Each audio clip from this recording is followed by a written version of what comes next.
right, so see what I'm saying now. If you want to send a okay, now I just need you to share your form with me so that I can be an editor. So let's go to settings. Okay, once you go to settings, go to sharing, right?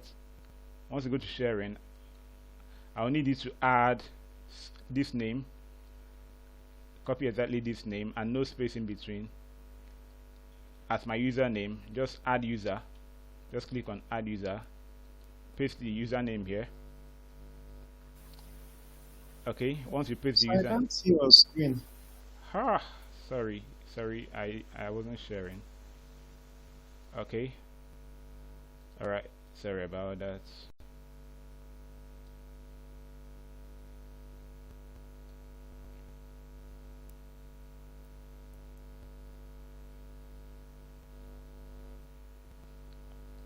Okay, so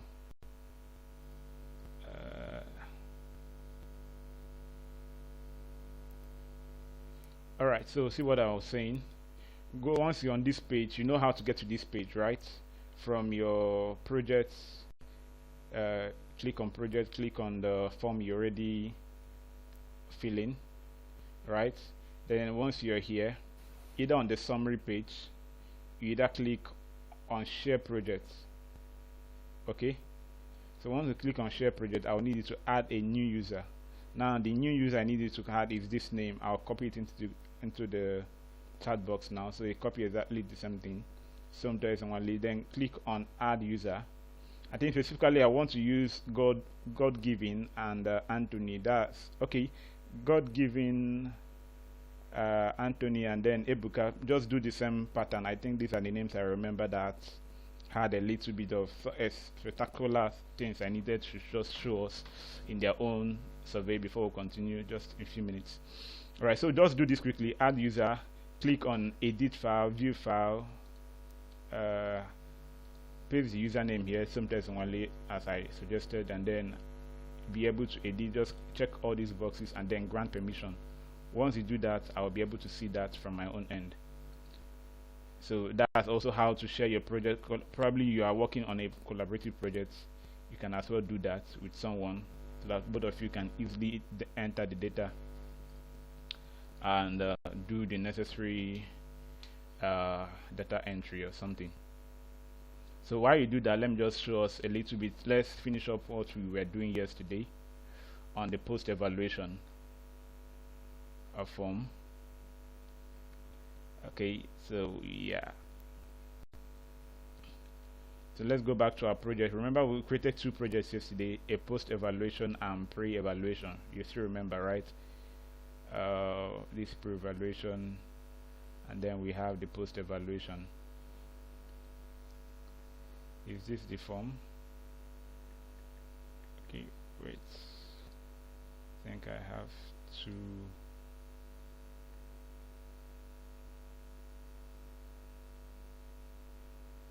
okay, so I think this should be it.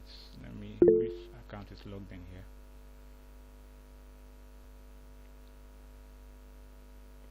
Where are you currently? What are you doing? God given, what aspect are you currently? What page? What are you seeing in your computer? The thing is that there's a lot of options to put. Just tick all the boxes. Tick all the boxes.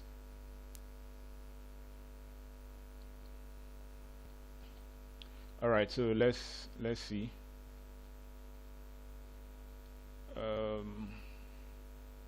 All right. So let's finish up the post evaluations. I think I'll just do this and use the examples I saw, the mistakes I saw in their own, and find a way to just do it in our own today. Okay, so the post evaluation, do I still have the questions here? Okay.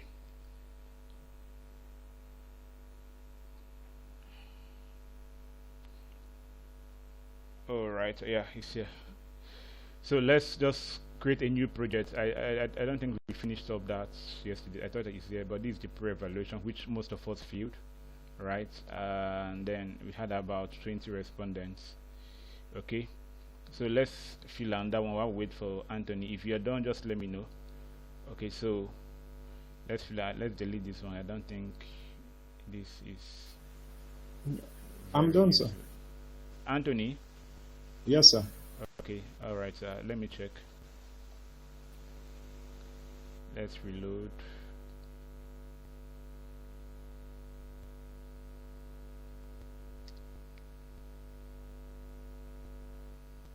Okay, so once that is done, okay, I think I'm logged into another account. Let me log out.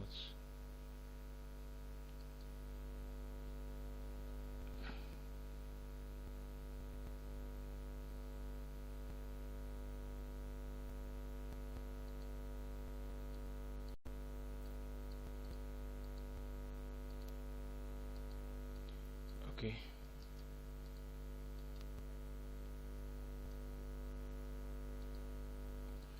okay, so let's log in now. It should be showing now that you shared the document with me. Okay, so if you look through the project now, you see that okay, someone shared a file with me.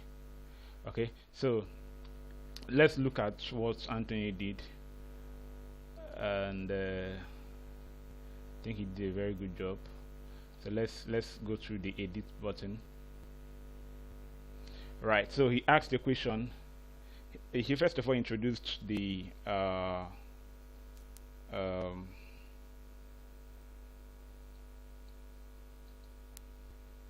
okay, so the introduction, he says, my name is Kume Anthony. I'm a student of Kobo 2 tutorial class. I'm carrying out a research on, that's a perfect introduction. And then he went on to then create the questions. Okay, so let's look at the questions he created. Now, what is your age range? So that should be a single pick, right? That should be a single pick. So he made mention of below 20, 20 to 30, 30 to 40, and so the respondent should be able to pick just one option, right? And then for gender, it's also a single pick. Okay, so but then still here it's single pick, here still single pick, single selection, and then he was able to group it. Remember we talked about grouping, that's still fine. Okay, so and then thank you very much. Okay, so this is where I just said I'll just, what's your hospital's name? Okay, this is also very good. Now when you want to say, when we want to choose the thank you response, if you check, Anthony, you had a tick button for your thank you. I don't think it's necessary. So but I understand what you were trying to do. You were trying to just say thank you to the respondents, but the option you picked wasn't so wonderful. So you can just use let's still copy this and copy it as a note, right? Thank you for, then I think the option that you should have chosen should be notes, right? That way there won't be any tick for the respondent to just tick before they respond, right? So that way it will be much neater. So if you preview now, sorry I didn't save, so let's save and then preview. So the advantage of this now, are you seeing the one you created before? So someone has to tick thank you before, but you just have to just say thank you for your response, or whichever one you want to do. But that's still fine. So but he did a very good job, and please share this question. Yeah, this will be your mini project. I think it asked an important question here. Have you done an ultrasound? But it should be towards those in radiography. All right, service experience. Okay, or someone that has gone to the ultrasound machine before. Okay, right. So but and all, okay, Faith Ukoma, do you have a question?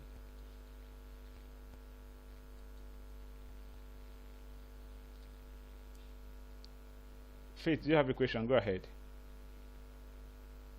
Okay, sorry.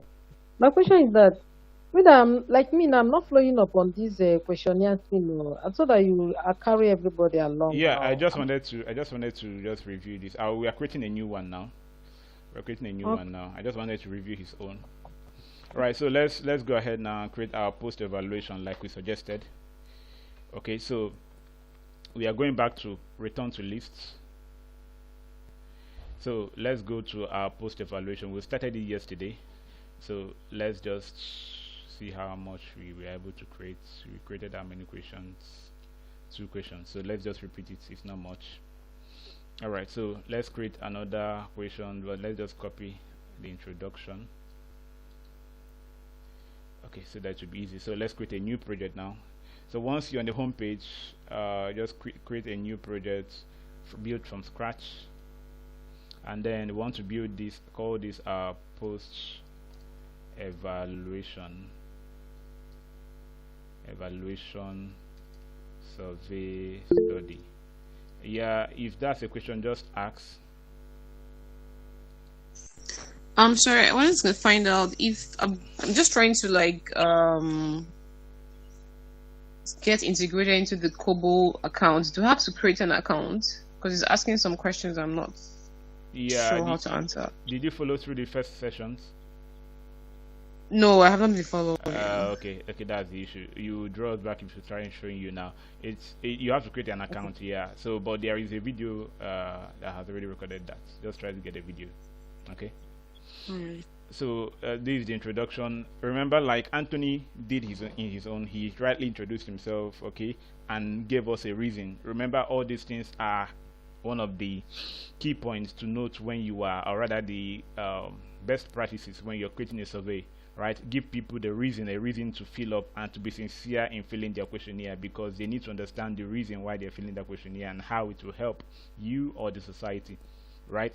So we want to that this will help us create a better curriculum for our participants, especially students. So we want to just say, okay, sector, that should be education, country, Nigeria, and then we create a project. All right, so once this is done, we can begin to add our questions. Okay, so we can just make an introductory statement. Please fill the following questions.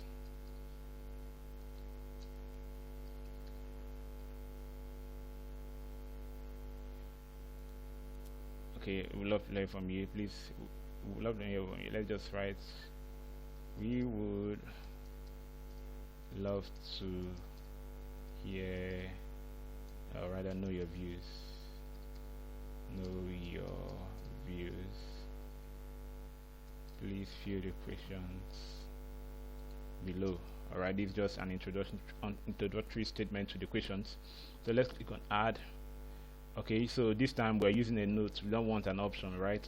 So let's just call it a note, and then just a minute. Alright, so we have this as an introductory statement. If you view now, it won't have an option. So let's create the first question. We can call this overall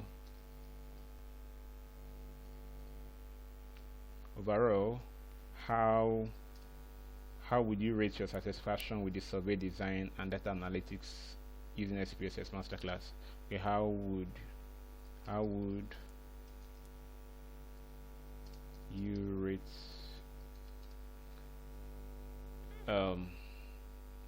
your satisfaction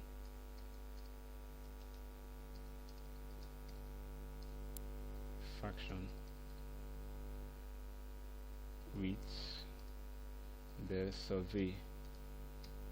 Okay, design and analysis masterclass. Okay, so we just want to have people's perspective on this, so we can add an option. We can just use single pick, right? So let's just use very okay. can we use a like this? This is not really a Likert scale. Now, do you remember this option I told you about when I talked about types of what's it called now? Types of let me open. I just need us to see the different types of. Well, this will take time, but let's just keep on. Is he opening? Yeah, it's opening. So different types of why am I forgetting the name of Likert scale? We have Likert scale. We have Gutzman, if I still remember. Yeah, Gutzman. Where is it now? Okay, so I think I mentioned some of them. So yeah, not this one.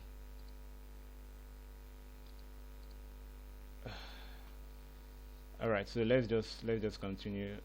If I remember what I needed to just show us, I will let us know. But let's continue. Let's just use this as a single pick. So very satisfied. We'll still use a Likert scale option later. Very dissatisfied. Satisfied. So second option, dissatisfied. Add another option, neutral. Okay, and then satisfied. Remember I said balance. Whenever you're creating a Likert scale stuff, a Gutzman kind of, just watch the previous video, I think it's covered there. Right, so you have to create a balance. Never ask. This is one of the cautions I raise whenever you're using ChatGPT to create a questionnaire. Right, ChatGPT sometimes will just give you two options whenever you're trying to do a one of the scale options, either Gutzman or Likert scale. Right, so but there is a balance you must create between the positive and the between the negative and the positive responses. So if you check now, this is the negative, the satisfied, and this is negative, but there should be a balance. So 2 here, 2 down. It has a way of also affecting your reliability when you are doing your final reliability of the test. So just take note of that. Very satisfied, and then very satisfied, very satisfied. So what, because of our time, I won't answer the questions here. Satisfied. So I'll just use the basic examples that I needed to show all the types of things that we needed to deliver. All right, so let's call this group 1. Okay, just add one more. Let's add Likert scale to this. Now, how to create a Likert scale? Some of you were asking, how do I create a Likert scale? This now how to create a Likert scale. Now, you just want to ask, please rate your agreements with the following statements. Right, so whenever you hear this kind of thing, you know that they are trying to know your thoughts based on a parameter. Most likely strongly agreed. Okay, do you agree with this? To some extent, how do you agree to this? With the following statements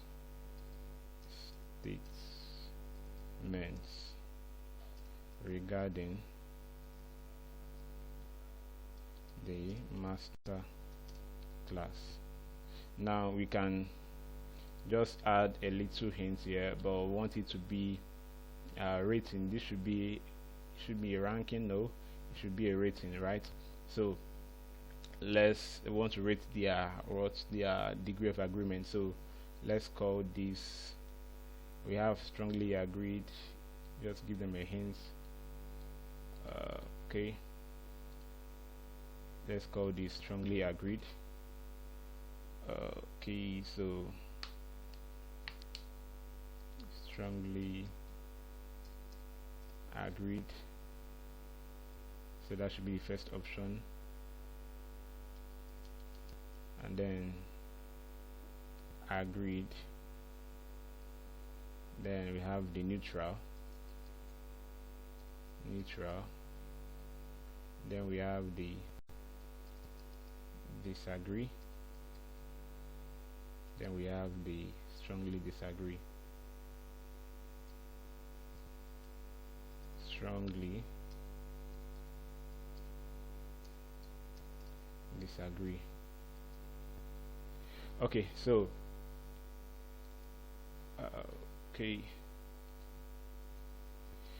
so once this is done, you can then begin to add your statements. Okay.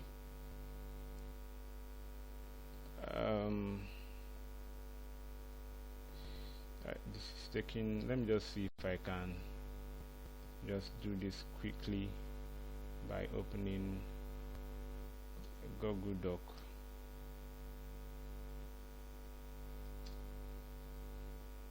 Okay, so let's see if that's will.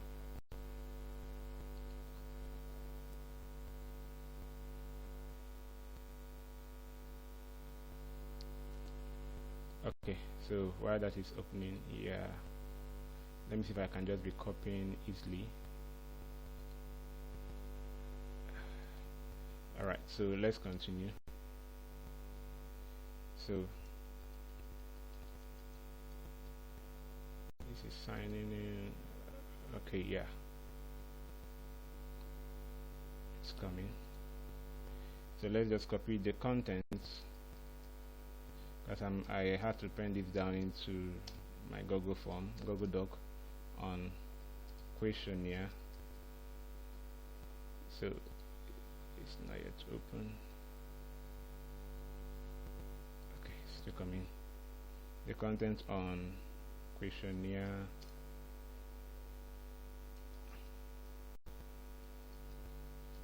Design. Principles. Okay.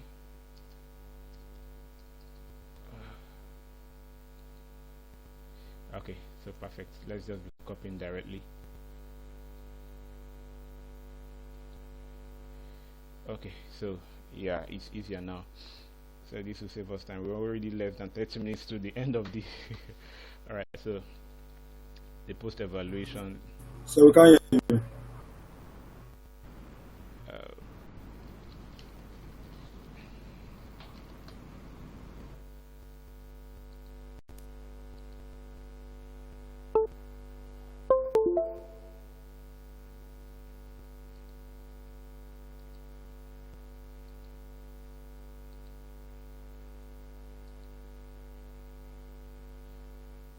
Okay.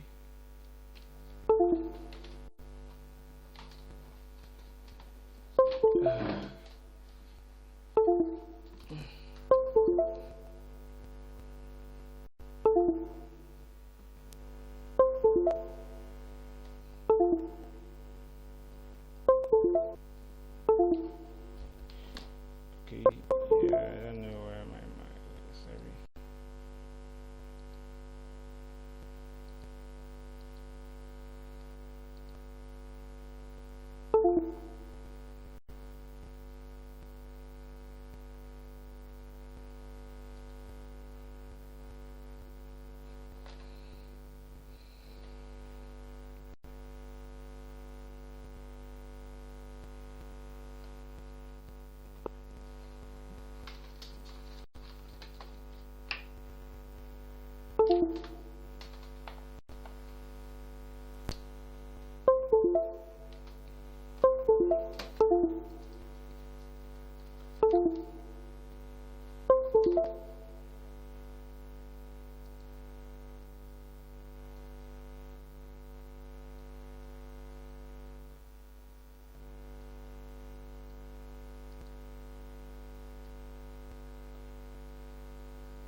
Yeah, hello.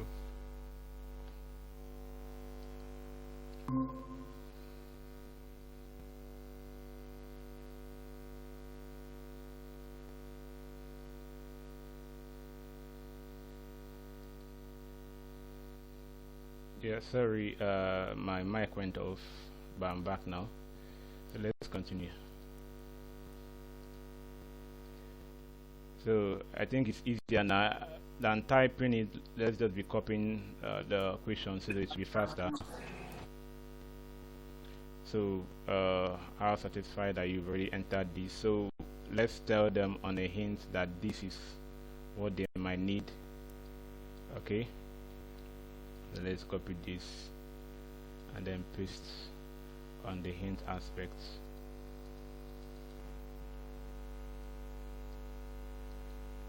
Alright, so then the first question says the content of the questionnaire design was clear, right? So we want to copy that and add to okay. So the next question, this on Google form, okay, and Kobo Collect. We're using Kobo Collect. Yeah, the reason why we didn't go for Google form Survey Monkey again is that I noticed that you can't use it more than once to do a very robust, a very large data set. So it's obviously not useful because some of us cannot pay for the advanced model. So I had to scrape up that.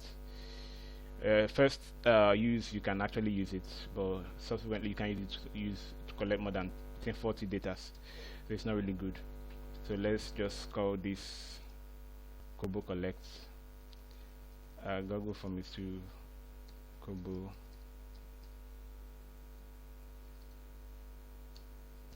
Collect. Okay, so the next question, okay, so the training or data entry was okay. So let's add another question here. So if you just want to add another question, just click on this plus button. Alright, so all the questions that you want them to agree with you on, or disagree or strongly agree depending. So, and then I understand the importance of this. Also another question under the Likert scale. So right, so and then we have two more options. I am now able to calculate reliability.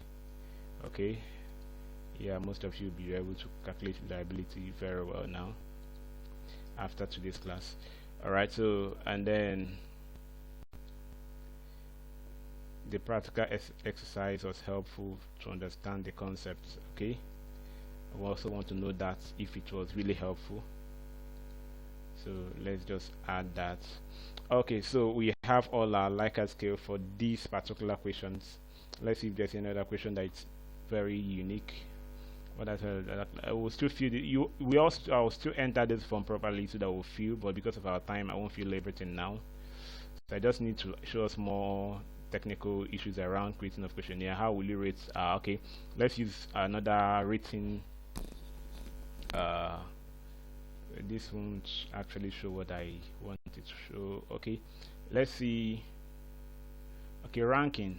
Let's try using ranking on this. But it's not really still Likert scale. But let's do something on this of this nature. So I'll show you this option as well. What is your best day to learn? Okay, what is your best day to learn? Now I had to add this so that you can be able to know how to use this function rating or ranking, because sometimes you want to know the perspective of your respondents on a particular issue. Most often where we see this is what's your most important means of income. People don't have just one. They'll just write, okay, my job, teaching, my, a list of business, a list of things. So you want to know which one is the most superior. So let's just use this to ask this question. So my first choice could be, what's your best day to learn? It could be Monday. We have option for Monday.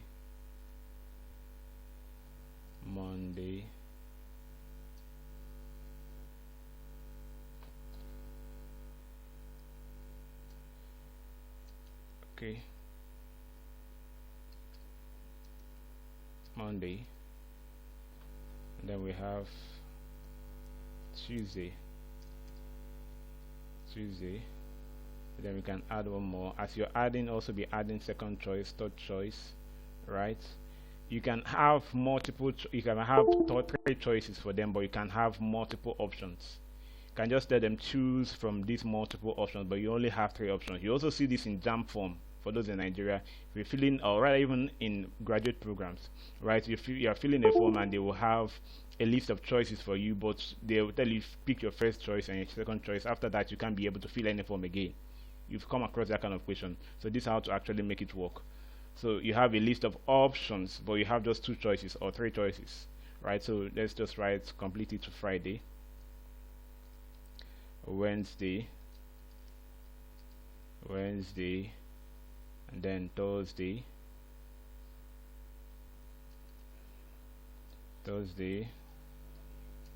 and then we have Friday,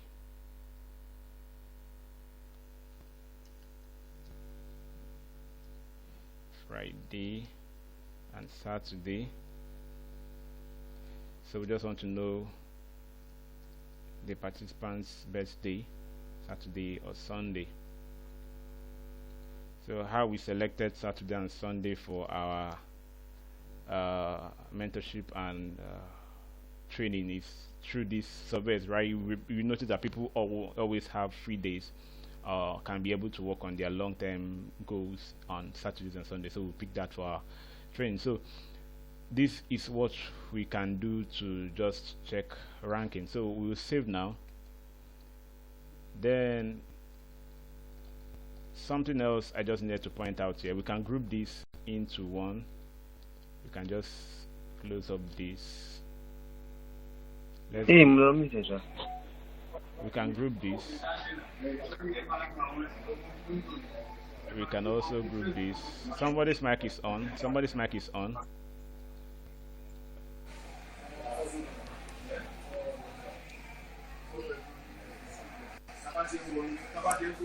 Hamid Olu Toussaint, your mic is on.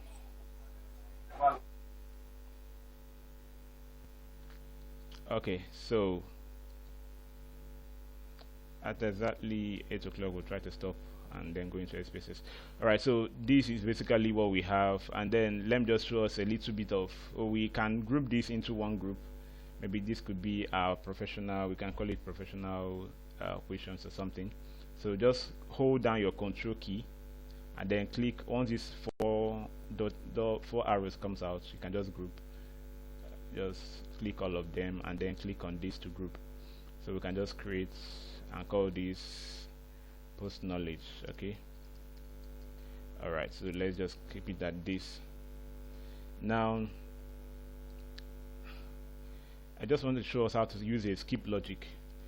Okay, let's create a question that will help us. This is not really part of this question here, but let's just add it. So let's add age. Okay, but I just wanted to show us how these things work. Age should be number.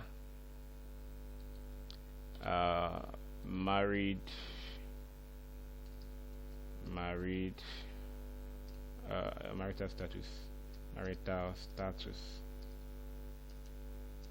Okay, and then let's just call this social demographic data, and then marital status, just married, and then single. Okay, I'm already rushing. We're already familiar with this. If you've been following up with the past class, you're already familiar with this, so that's why I'm not showing everything I'm doing here. Okay, so we can save this and then add one more question. How many children? Now this, we want to make it in a way that we can call this a number, right? Anyone who is not married, obviously this questionnaire, this question on this question on how many children won't show. Okay, so let's show how that works. Let's save. Let's preview and see what we have currently. Okay, So we have post evaluation, post knowledge. We'd love to hear from you. Please fill the form. All right. Overall satisfaction, very satisfied or neutral. Okay, or satisfied. Then are you seeing the strongly agreed how it's working? Please rate your agreement with the following statement. Note that 5-point scale accounts from strongly disagreed being 1 and strongly agreed being 5. So that will also guide them to know how much they are adding to the scale, right? So if they know that they strongly agreed is 5, then they will also understand what they are agreeing to. So let's say strongly agreed, disagreed, agreed, and then fill it up. So that's how Likert scale works on Kobo Collect, right? And then we are seeing the choice. What is your best day to learn? So we are seeing Monday. We are seeing Monday. So it says we checked an item. Item cannot be selected more than once. If you want to uncheck it, there's still a way to uncheck that so that people can choose more than one options, or same option at the same time. But it doesn't make sense. It's a first choice or second choice or third choice. So we don't want to double response. Okay, so choose another time, choose another best option. Wednesday. So now age 23. All the questions are showing now. Married, number of children 40, right? So this is okay at this point. But what if we want to check, okay, this person that is of age 23, there's no, if someone is of age 13, we no need of asking the person, are you married? Obviously you know the person is not married, and obviously no need of asking the person, how many children do you have, right? So once the person says 13, these other questions won't show, right? So it's important that you just know how to do that. So let's just go to settings. Once you go to age, go to settings. We want to also know, be sure of those who are filling our questionnaire. So go to age, marital status. So we want to be sure if the age is below 13, then obviously this marital status won't show. So let's go to settings. Under marital status, go to skip logic, right? Then you can either use manually, but let's just use a condition here. So select the questions that you need. So the list of questions that we already asked will show up. So we want to use age as our criteria. So once the age is what, greater than or equal, or rather less than or equal to 13, okay, then skip marital status. That's what this function is actually trying to do. So once the age is less than or equal to 13, then you shouldn't ask the person, are you married or single, right? And then we also want to check this. Once the person is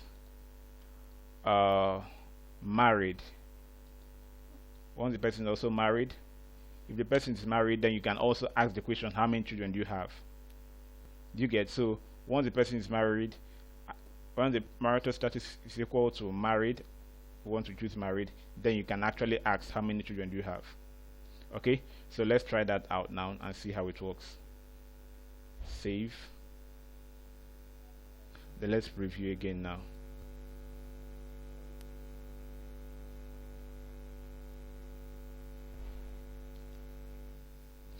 So I think this is actually important so that you to give your respondents lesser stress on how to fill how they are filling their questionnaire. So very satisfied, strongly agreed, yeah, agreed. First choice Friday, second choice Thursday, and last choice on Sunday. So you see other questions are not showing here until the person enters a age. So let's see, 18 or rather 12. Okay, so I think I didn't get that English very well. Let's go back. Marital status less than or equal to 13. Okay, so this shouldn't be, it should be greater than or equal to 13. So let's save again.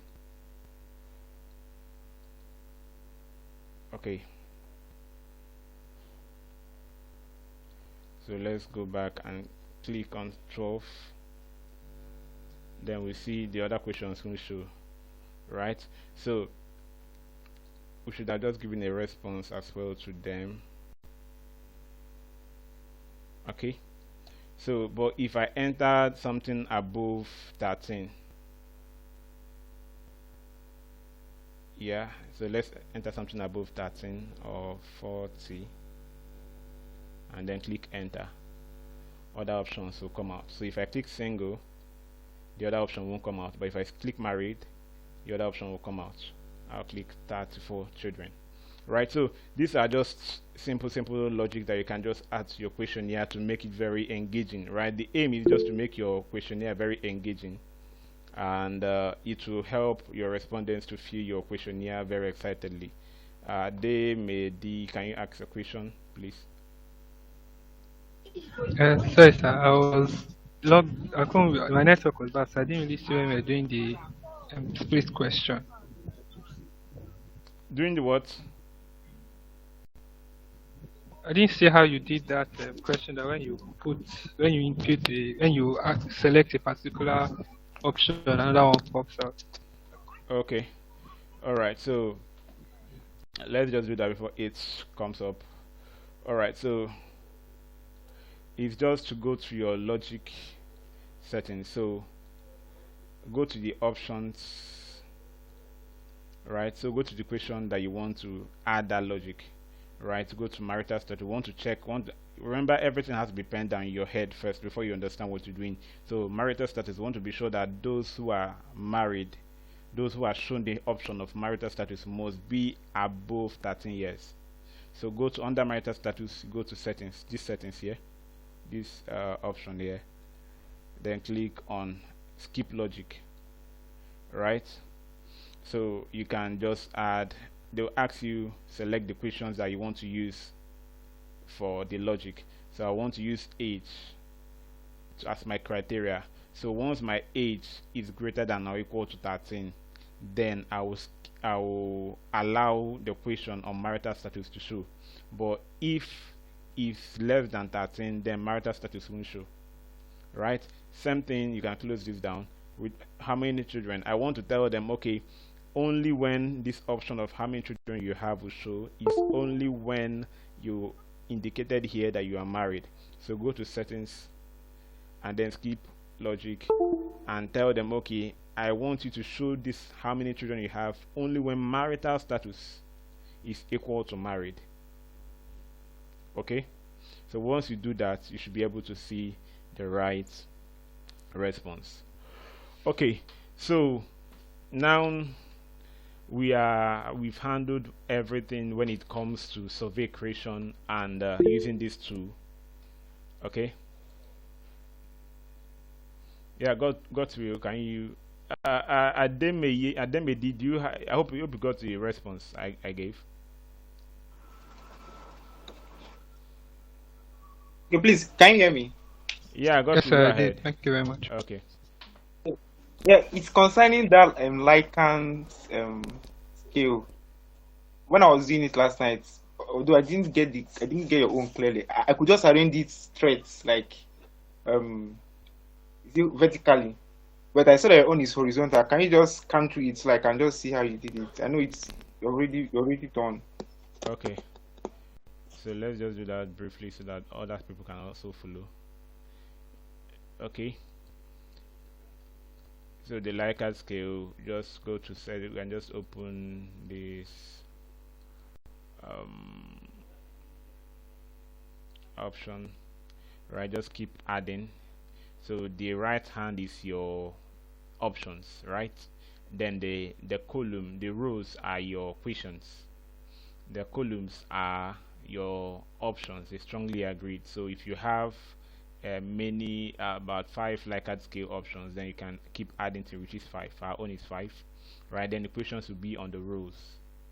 Okay, so this is where you'll be adding the Likert scale options, and this is where you're adding your questions. I mean, I had another question, I can just add it here, right? Or if I had another Likert scale, maybe strongly another one, I can just add it here. Right, so But the video is available. If you can just go and access the video. But if you can't, just follow along with what we did. You should be able to get it very well. All right. So basically, yeah, you're welcome. So basically, with everything we've done on this Kobo Collect, you should be comfortably okay in carrying out a collection of data and be able to export, right, and analyze your data. Now let's show how to export our data for analysis. So now we are done. We can save and then go back to return to list. Then once you've returned to list, you can click on okay, where's this one we just did now? Yeah, post evaluation survey. Let's just click on this. I just want to export this particular one, or rather let's export the one that we just did. So this is the one that you filled yesterday. So let's assume we want to export it and analyze, right? So I will show you how Kobo Collect is more advanced than Google Form. It makes a lot of things easier, right? A lot of things easier. Okay, so you can just click on forms. You can redeploy because we added another question. So, but since no one is filling ball, let's just go in and then click on data. Then once you click on data, you can download the file that you need for the analysis. We have over 21 responses, so just click on download. Now sometimes if you download like this, you won't be able to open it, right? So before now, when I started using this tool, it gave me a lot of headache, right? So if you download like this, sometimes it won't open until you rename and do some. So but then I think Kobo Collect worked on it, and it's now easier that you can open directly. I'll show you what I mean. So you can download by Excel format, then you can just leave it at labels, and then let's just export. So once you export, this is the one I already exported. So once you export, it will come down here, right, and then you click on download. Alright, so the button of download should come up here. Yeah, so once it downloads, then you are ready to analyze your data. But now look at the analysis that Kobo Collect can at least help us give. It gives us a little bit of summary of what our data entails, right? And it's very good. That's why it's also good. So let's just look at our reports. Okay, so let's look at our data. So we have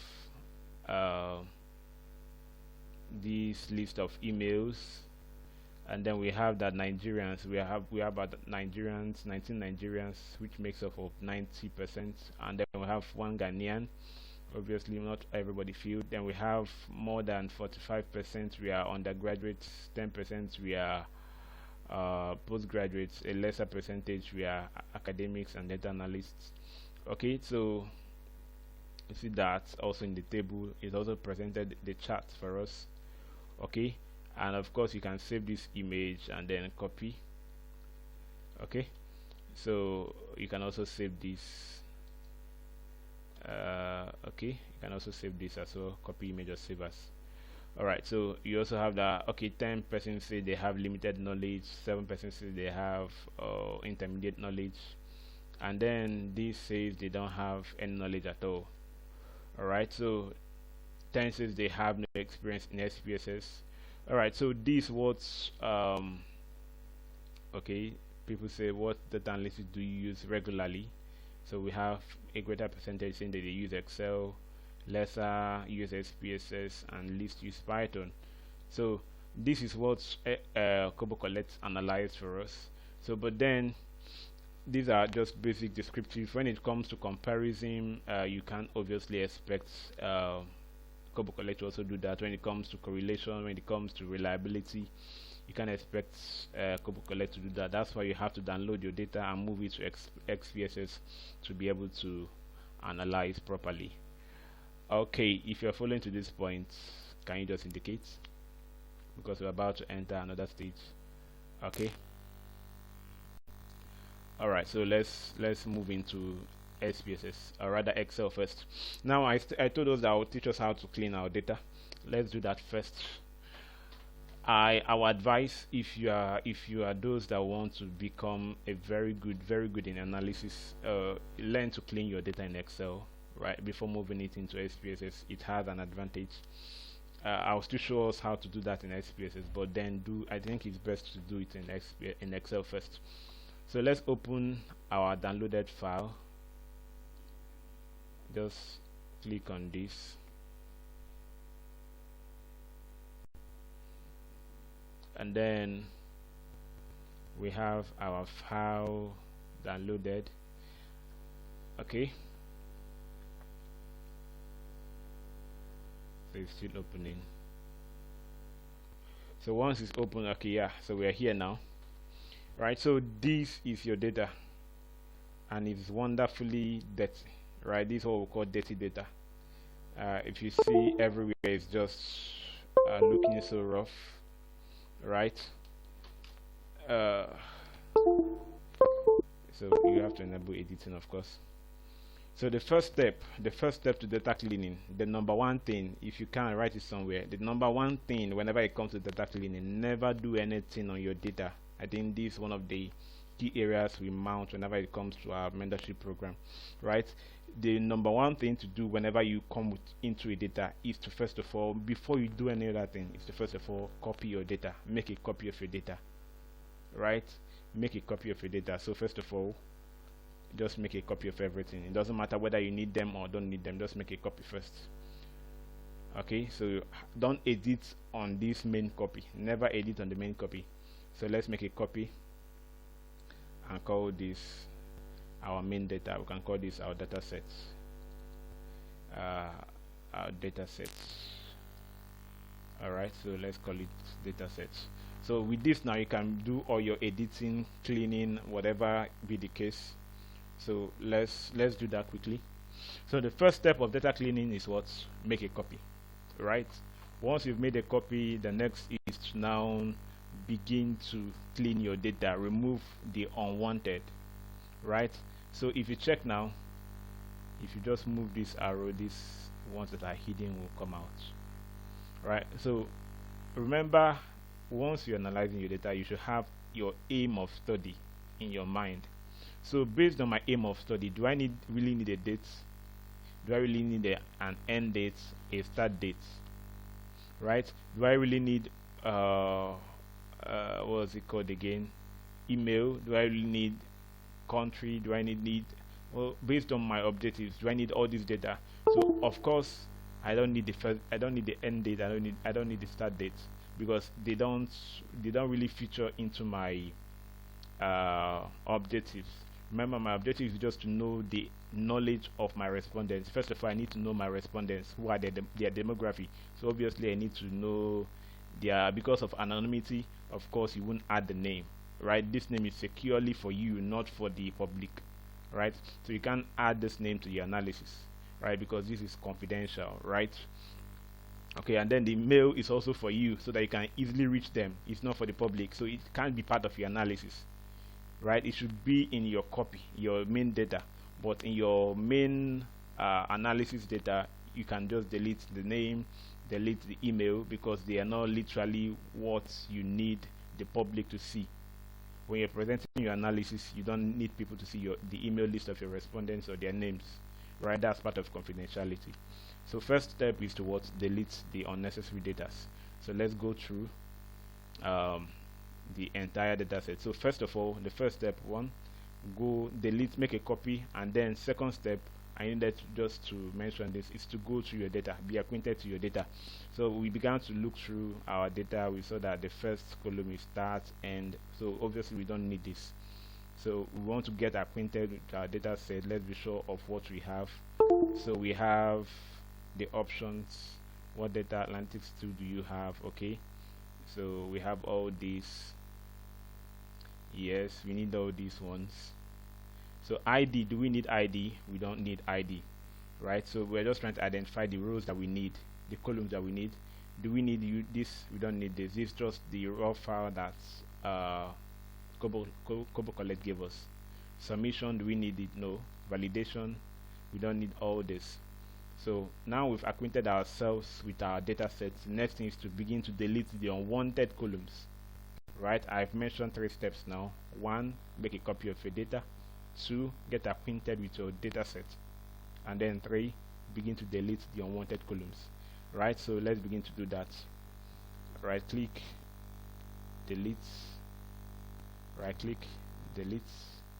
I also need, remember I've already made a copy of my data because sometimes I might need to reference these people's name to make either a recommendation to them personally. Right? So delete the email as well, because I already have them in my other main data where I got it from. Okay, so once that is done, you should be able to get, okay, what country are you joining from? We need that. Alright, so let's go through again the next things to delete. You can just be going, what, okay, these are part of our questions, so let's go down and still look for the ones we need to delete. So once we are done, okay, what special challenges do you have? Okay, so we also need that. Then we need to delete this. We don't need this. You can just highlight everything, right click and delete. Alright, so we are done with the 3rd step. Okay, now the 4th step is to begin to recode your variables. Right, to begin to recode your variables. Now for you to even know the variables you have, you need to filter your data. Right, filter your data sets to know the variables in each option. So under country, how many options do you have to be able to code? What I mean by code is to begin to assign numbers to each of your options. So we have how many options here that people filled. So to be able to note that, remember this is a short file, but had it been you have up to 400 files, you can't be able to be pinpointing to count them 1, 2, 3, 4, 5. You make mistakes, right? So the best way is to what? Create a filter. How do you create a filter? Just right click on this, go to filter button just here, right, and then click on filter. That way you can see all the respondent options. So right click, then we know that, okay, we have what? Only Ghana and Nigeria. So when we are coding, we only have 2 options, 1 for Ghana, 2 for Nigeria. So let's go to another option, another sheet that we'll call our coding sheet. We call it coding sheet to know how we are coding our data. So for country, we have that Ghana, we code it as 1, and then for Nigeria we code it as 2. That means anywhere I see Ghana, I should add it as a new code, as I code it as 1. Anywhere I see Nigeria, I should code it as 2. Are we following to this point?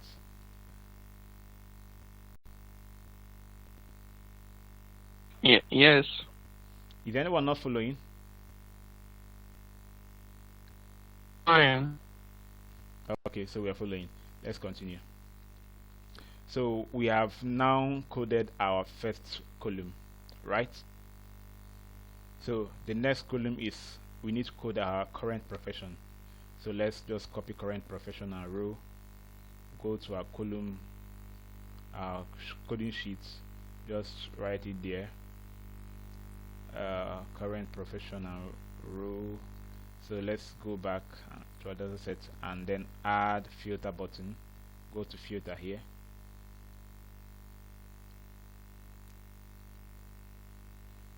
Okay, so hope you can just see this screen. Let me increase the fonts. Alright, so go to filter, add filter again to this one. Sorry, didn't add filter. So once filter is added, you can just click to know how many options, right? You can get these options either from your questionnaire or from, maybe I am already using this because I'm assuming that someone just sent me this data. I don't have the hard copy. I don't have the copy of the questionnaire, right? They just sent me the Excel data to just analyze for them, right? So, but if it's your own, you have the hard copy with you, right? You can easily be doing that. You can easily know the options without having to go through this filter button. You already know the options under it. So, but let's just go ahead and then give it a name. So we have, first of all, we have data analyst, educator, postgraduates. Okay, so let's just give that data analyst,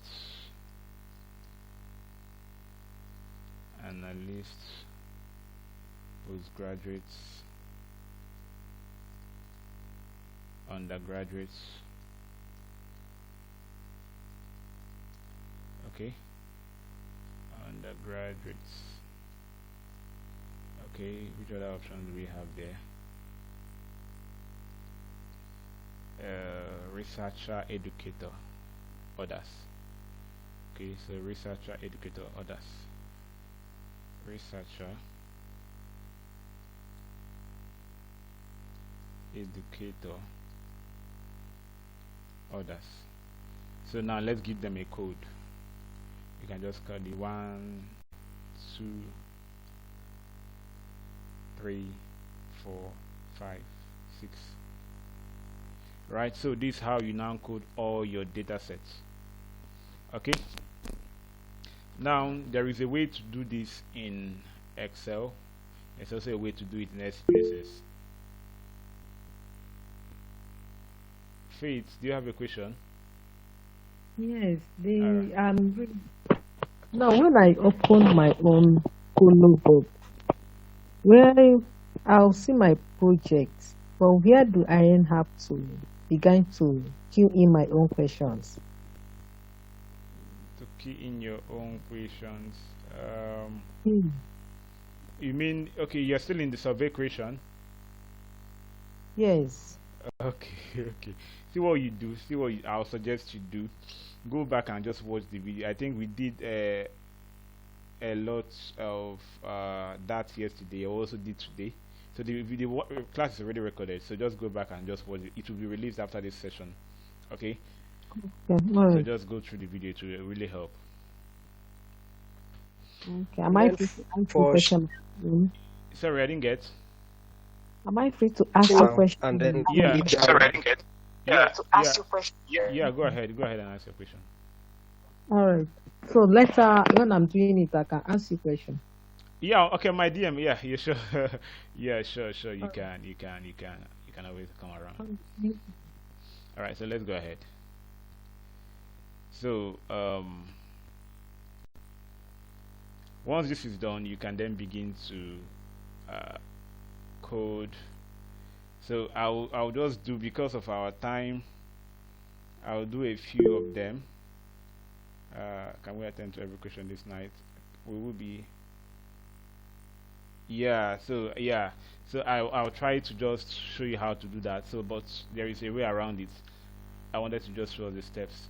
So once you, this is the same format you use: filter, get the options, code them here, right? So once you're able to do that for all the columns, right? If you go now, if you check the options that we have on, let me go back to our question. Okay, so if you remember when we created this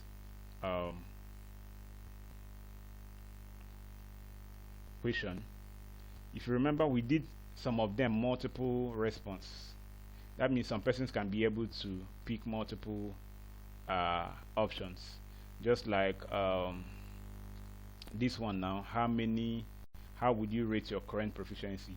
We allow people to tick more than one option. Okay, so anyone that ticks more than, it says select other applied, so you can tick more than one.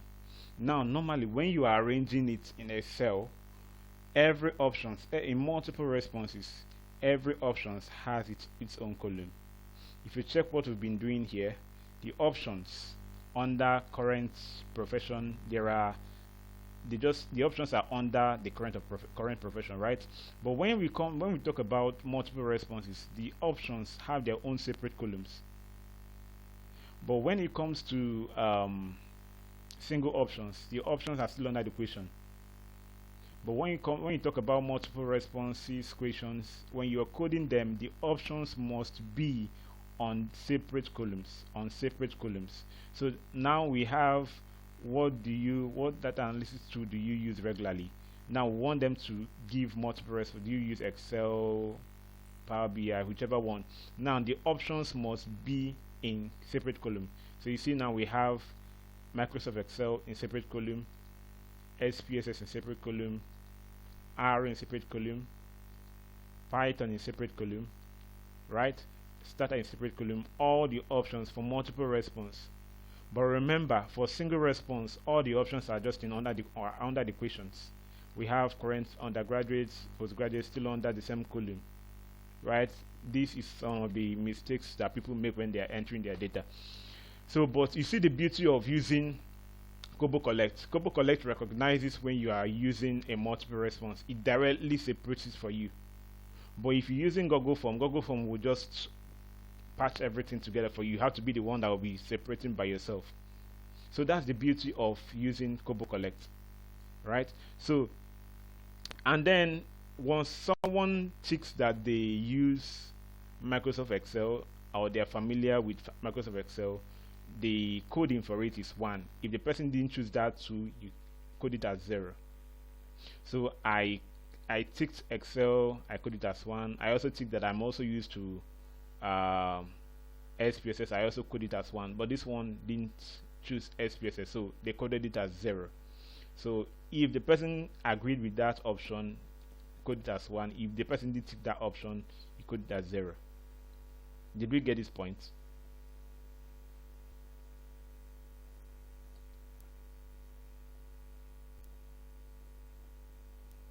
I have a question. Yeah, go ahead. The coding aspects, like the concept, is not very simple. But this is my first time of using the coding aspects. What I normally do for mine is that I use filter. So this coding is like a shortcut, but I don't really understand it. Okay, so the coding is just to help make your data much more cleaner, right? So it's just giving codes to your replacing. When you call it code, it's just replacing, right? Replacing the option, the letters with a number. Reason we are doing this is that SPSS loves to use numbers more. If you give SPSS letters, it won't be so comfortable until you give it a number, right? So that's how we're always coding first in Excel before moving it to SPSS. Alright, so let's go ahead now and finish up. So like I said initially, single pick. Sorry. Yeah. Sorry to cut you. Does it also work for Google Sheet? Yes, same coding. Yeah, same coding pattern. Okay, thank you. Alright, so just what I wanted to point out here for everyone to understand is how to code a multiple response and how to code a single response. They are separate. So for single response, all of them automatically will be under the question of that response. If it's just you're asking what's your current profession, all of them will still be the undergraduate, still under the same column. But once it's a multiple response, then coding it, the options must have their own separate columns, right? All the options, if there are 20, the options must have their separate columns. This is very important. So let's just do that quickly now. So assuming that we are all comfortable with this now, let's go ahead and begin to code our data. So let's go to the first one and then click on find and sort. So I want to tell Excel, anywhere you see Nigeria, copy. Anywhere you see Nigeria, replace it with what option do we choose? Replace it with 2, right? So under this column, make sure you highlight this column, click on options, click on these options, make sure you click on match entire cell content. Match entire cell content. So Nigeria, find what we are finding Nigeria. Anywhere you see Nigeria, click and replace it with 2. Replace it with 2. Once you do that, and then click on replace. Right, all done. 19 replacements complete. Click on OK. So click on the next one. The beauty of using this find and replace is when you are using when you're working on multiple, maybe over 1,000 data sets. Imagine trying to replace one by one. It will be very tedious. So using this find and replace will be very faster for you. So we can use Google. For Ghana, we have replace for 1. So we are done with which country. So we'll move to undergraduates. So let's just see, that's how we keep doing all of them. Undergraduates, just let's call it 1. Anywhere you see undergraduates, call it 1. Okay, remember you have to highlight the entire column. Replace. Anywhere you see postgraduate, call it 2. So you can do this very fast. Replace it with 2. Click OK. Anywhere you see researcher or academic, replace it with 3. Right. Highlight. Replace. Anywhere you see data analyst, replace with 4. Okay.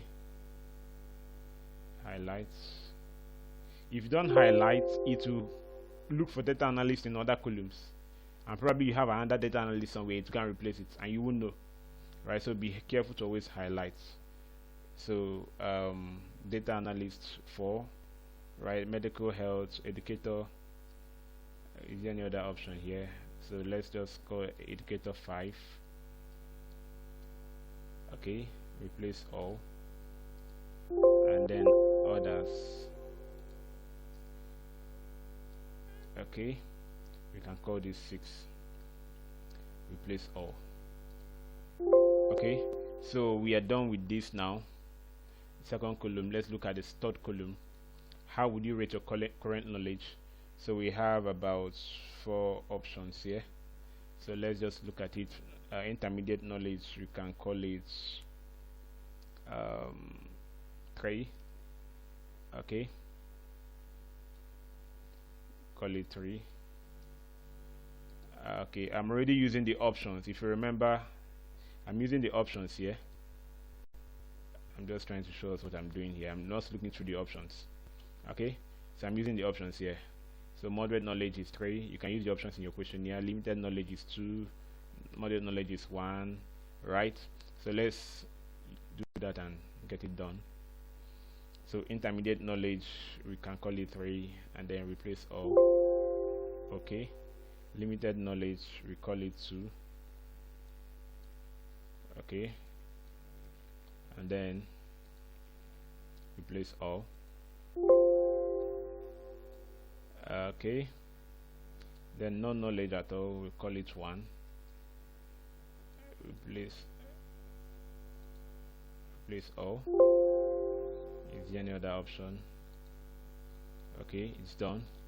So the next one, like I always say, one of the crucial aspects of data analysis is the cleaning part, because it's the most tedious, right? The analysis won't even take time. It won't take time. I said if you're doing deeper analysis, right? So but the data cleaning is what takes time. Okay, so no experience, you can call it 1. Highlight, replace all. Very limited experience, you can call it 2. Highlight, replace all. Proficient, that's option 4. Call it 2. Call it 4. Highlight, replace all. Okay, so we have 2 proficient people. Alright, okay, basic user, you can call it 3. Highlights, replace all. So we are done with this. So what tool of data analysis do you use regularly? Remember, we don't need this column now because all the options are already in Likert scale. So we might just delete this column because we have the options. We have the options in different columns, so let's just delete this. All right, so let's see which one do we have here. Still under Likert scale, so we have to delete this one because the options are already there. Delete. We can just call this, okay, we still have the questions there.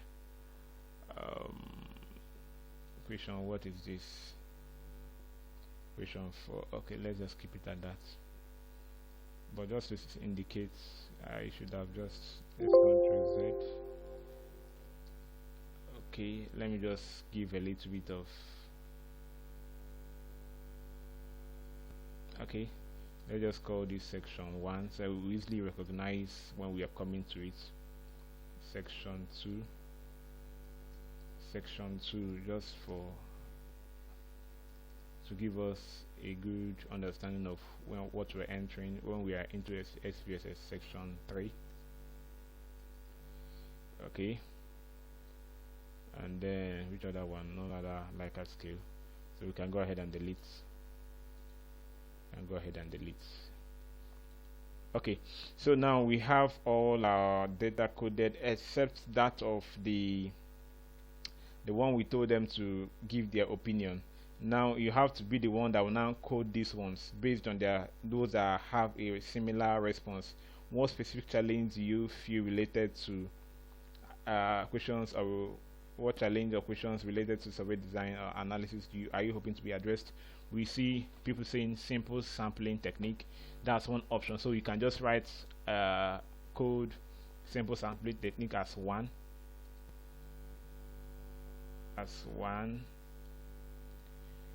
Okay, for what do we call this now? Challenges. Okay, let's call it in our coding sheets challenges. Okay, ask your question if that's a hand. Okay, I just want to confirm the coding sheet is just for like to know the elements of what we are putting into the data sheet, right? Yes, that won't forget. Okay. So let's just call this sampling technique. So anyone that mentions anything around this now, we'll code it as same value. So let's just call this sampling technique. Alright, so we can code it 1. So let's go to the option again and look through. This person coded here, so these are some of the things we'll delete at the end because this is not still shows conditions on how to delete some entries. Okay, how to carry out effective reliability and analysis. So you can just code this as a challenge reliability.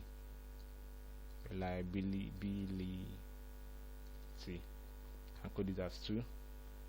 So you are the one that will now determine how to code these options. So none. Okay, we can just also code this one as none. Someone said none, so none can also be an option. None 3. Alright, I have no idea. We can still code it as none. Knowing how to ask well-tailored questions. Okay, so you can code this as question query. Question query.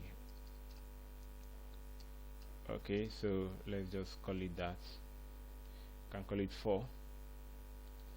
So this is also more like coding your interview. It's just like doing a coding. This is what we do in vivo or Atlas T, right, for qualitative data. This is what the tool called, just like SPSS analyzes data, in vivo and Atlas T can actually analyze such responses. Okay, so but let's go ahead and do this. Nothing much if motivated. Nothing much if my motivation is covered. Okay, so we can just write this none. Okay, how to craft a effective question. We already covered this by giving question query. Okay, so I want to gain knowledge in SPSS. We can also code this as okay, improve knowledge. Okay, All right, so we have that. Let's see if there's any other one that is separate from this. No challenge, none at the moment. Become an expert. We can just code this as better. Okay, limited knowledge, have questions. Okay, to build my portfolio, future research. Okay, so let's just assume that, but you have to take your time. I'm just rushing now so that we can save time. Take your time and code them into. You can reach up to make it a maximum of 13 codes, or even less. I don't even use up to 13, sometimes 9 max. So code them, all of them should enter into nine codes, right? So let's just do that quickly. 1 to 5, we have 1 to 5 codes. Okay, so let's just do that. I'll do that manually, just 1, okay, 2, 3, 3. Oh, okay, let's just code this one as 5, 5, 5, 5. All the ones that are empty, just leave it, we'll still come to that. 5, 5, 5. Okay, so now how to determine how to handle missing data. First of all, you have to ask yourself the question: is it missing intentionally, or is it something that can be filled? Okay, take for instance, someone wrote married, but along the line they didn't feel whether they are their age. Obviously it's a mistake. So you can either use the mean of the whole entry. Okay, so just find the mean of the entire age and then fill it up, or you use, if it's not a number format, you can then use the most occurring, the mode, right? So let's check now which is the mode here. See that 3 is the mode here. So to fill on enter data, but you must communicate the researcher whatever you're using, the criteria you're using to fill up missing data. So it's either you have about many options. Either you delete the entire row that was missing like this, delete the entire row, or you fill it up with the mean, or you fill it up with the mode, right? Or you fill it up or you delete, right? So these 3 options. So for this one now, but first of all you must engage the person that has the data, in case you're not the one that has the data, right? Engage the researcher, engage the stakeholders, let them know how you're analyzing the data, let them know what you're engaging, what you're doing to analyze the data. Okay, right, so we follow into this point.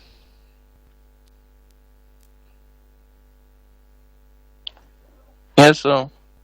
Okay, yeah, some people are already dropping. Okay, so let's continue. I know that this will be a long class, so yeah, some persons will drop, obviously. Alright, but let's continue and see how far we can go. Once it's 9, we'll try to wrap up. We must do some analysis tonight. That's why I'm trying to rush. We must do. Even that 9, do you think we'll be able to finish it? We'll try to finish it. Okay, we'll try to finish Yeah. it. We can finish it. If you cannot finish, you can We finish. can still call for another meeting tomorrow. I think probably to help us out. We already ended the session. Our programs are actually designed, right? So it will be another event. So, but let's continue. We'll finish up. Okay, we'll finish up. Okay, so once this is done, you can then begin to code. So let's assume that this is the most frequent. 5 is the most frequent, so we can use it to just fill up the remaining one. Okay, alright, so now every of our questions are in numbers, and this is a perfect format for SPSS, right? So we still have a missing data here. Remember, under what's your profession, so you also have to fill up. So how to easily find missing data? Just go to find, because if this is a big data set, you obviously will miss some of them. Go to find, just look for empty space, right? Look for empty space and find all. So it shows you the first one. Let's look at the first one. Click on it. Yes, it's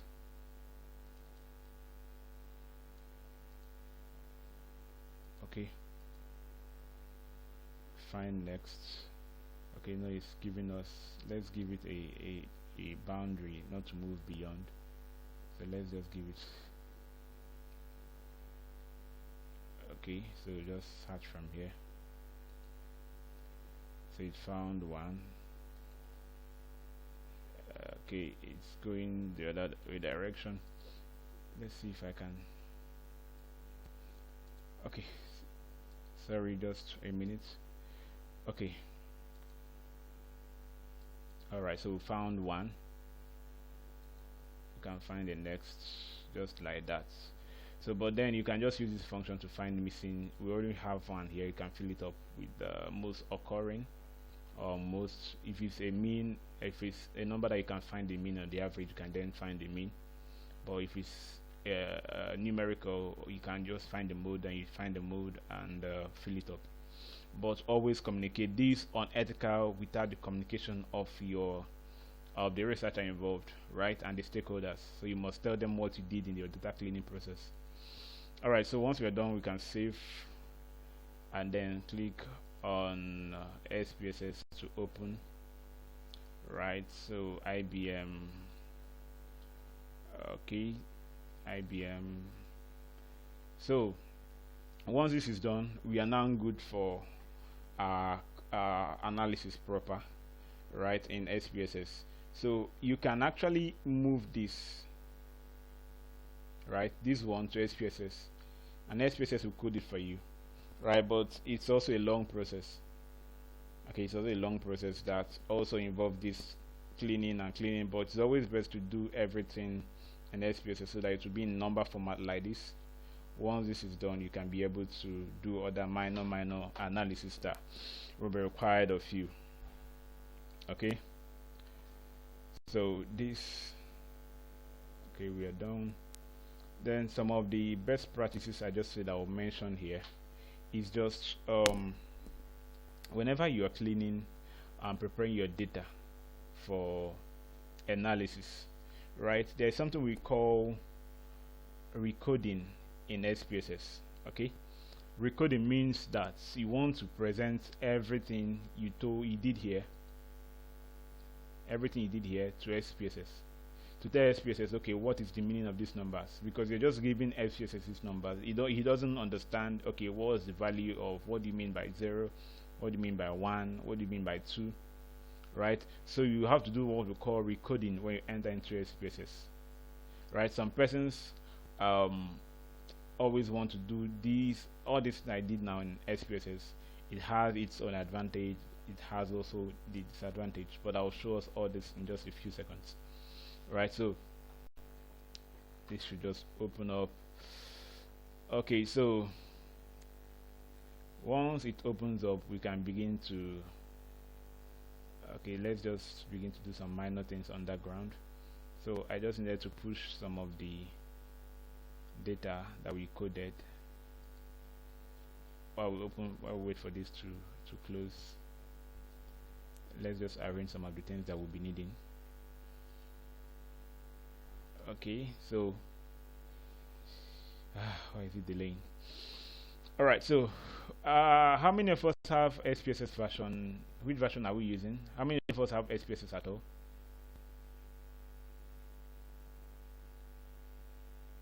Oh, is this okay? I don't have. Okay, DM Margaret, there should be a version for available, right? So does it mean every one of us have the SPSS software?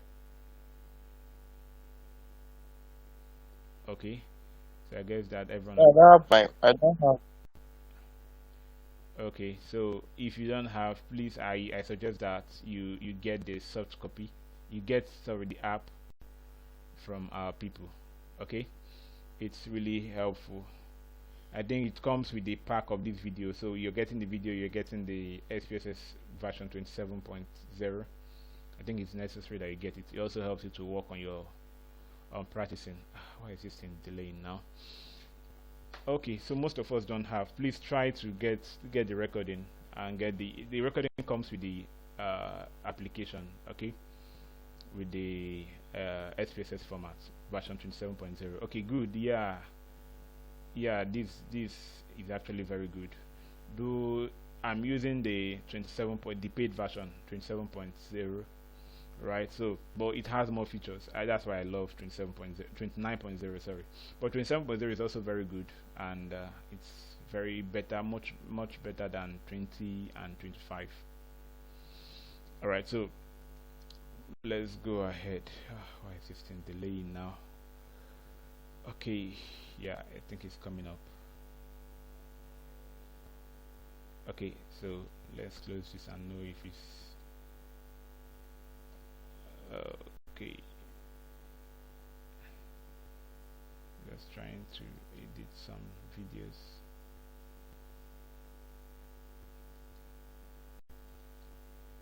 Okay. Should have opened this a long time. All right, so just a minute. We'll open it shortly. What do we? Okay, let me just show us a little bit of other things that I didn't show initially. While I wait for that to come up. Okay, yeah.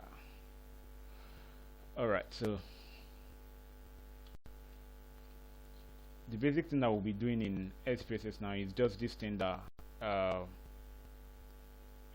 what's it called now? Kobo Collect actually did for us. Yeah, that's exactly what we'll be doing now. Come on now, why are you not opening? Okay.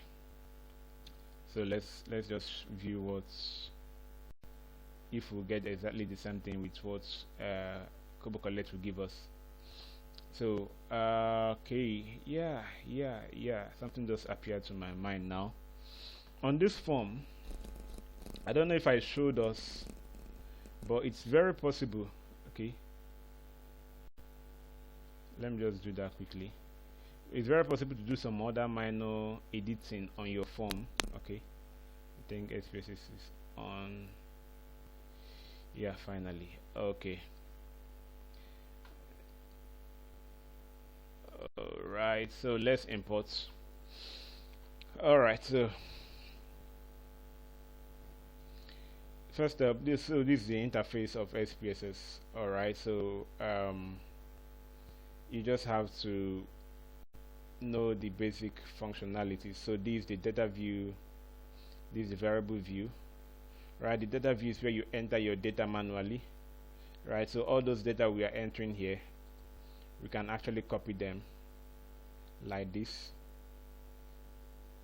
right, and paste on the data view. Right, you can just click Ctrl V. Okay, I need to paste.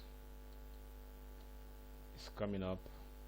So in data view we just enter our data, while in variable view is where we enter the variables like the names, the column headers, right, and then give them their unique names.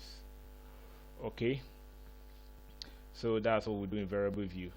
So basically variable data view works like Excel, just like this. This is just the format that data view is, but in the variable view what you're now seeing is the column headers. These column headers that you're seeing in SPSS, these ones here, this is now what we'll now see in the variable view, right? So these column headers, right?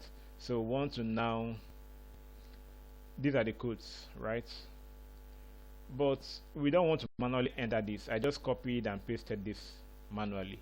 But I want to import directly, just like it is here in Excel.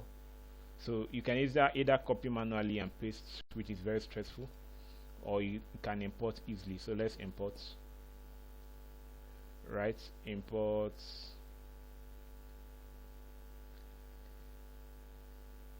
Excel dataset. No, we want to use, what do we even save this as? Okay, we saved it. Okay, it should be in the download button. So let's go to download. downloads. Ah, my god, which one? So let's resave this now so we can know which one is which. So save, or rather save as.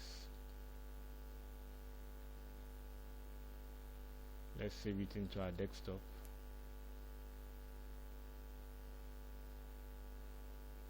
Okay, so we save this into our desktop as survey data. Alright, so let's use this now. Let's go back to SPSS and import. Let's close this down. File, go to file, go to imports, go to Excel, then go to data, desktop view. Okay, and then go to click on research. These are data that we're looking for, so open. So once we are done, I think the next training that we'll be having will just focus on SPSS, right? And then do it. It will just come up shortly, but of course there is always an advanced session. All right, so we can use the data set. Remember, once it opens, it gives you the option to choose. But remember, we have this on. We have about 4 sheets here, 1, 2, 3, 4. But the one that has our clean data is data sets. So let's go to SPSS and click on data sets. Then check all these boxes. Read variable as first row, yes. Check all the boxes, and then click on OK. So once that is done, another page will pop up, which will now give us the new. So do you see the difference between this one and the one we did now? So this one doesn't have a very clear column header because we copied and just pasted the options, but this one we did now has the column headers, just like in Excel, right? So now I want to recode. Like I said initially, you have to tell Excel SPSS what these things that you mentioned here means. Alright, so let's just do that quickly. Now under the variable view, there's something we call the values, right? The values. So under the values, that's where you now recode these numbers that we have here. Tell SPSS the meaning of these numbers. So under value, you just right click on the value for which country did you join from. So we have this dialog box comes up. You just click on the button, plus button. We have 2 options, right? So we click for value. Anywhere you see 1, SPSS, I need you to know that that is what? Ghana. Remember, this is what we have here under code sheet, right? So we're telling SPSS, anywhere you see Ghana, anywhere you see 1, know that it's Ghana for this country. Anywhere you see 2, know that it's Nigeria. Okay, so we click on OK. Same thing for here, profession. Okay, so we are also telling SPSS, anywhere you see data analyst, postgraduate, undergraduate, just give us that code. So let's just do that quickly. So under profession now, we are done with first column, which is the country. Then the next one is profession. So let's just give that code. Undergraduates, postgraduates, just give it all the labels. Then we can give the aligning code, postgraduates, researcher / academic, and then we have data analyst,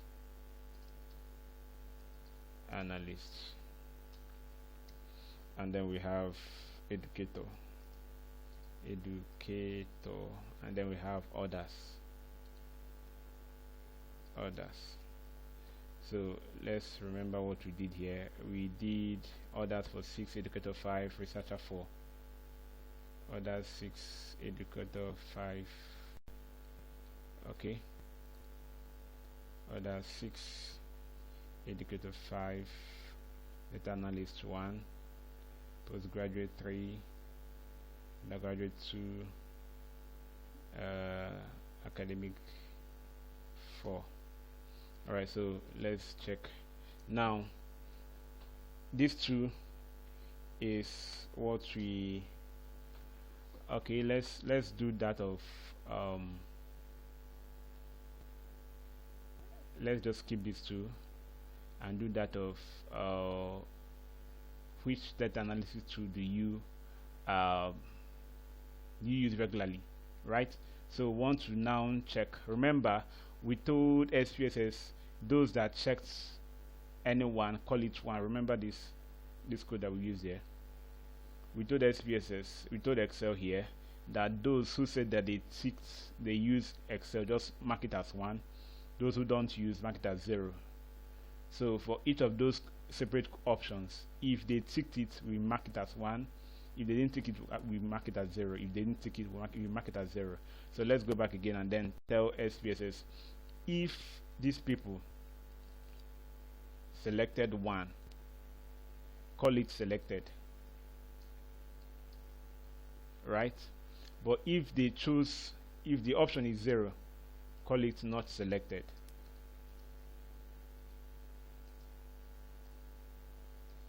Okay, so this is the option we use for all of them because it's just coded as 1 and 0. So just copy, highlight this, highlight and paste. It will then paste the same option here into all of them. So paste. Okay, are we following to this point? Let me be sure we are carrying along. Yes. Okay, so 2 pages are Please, wait. How did you select that? How did you get to that place that you chose selected? Like that place you got that space. Okay, just right click. Choose it. Just click on the value. Just click on it. It comes up.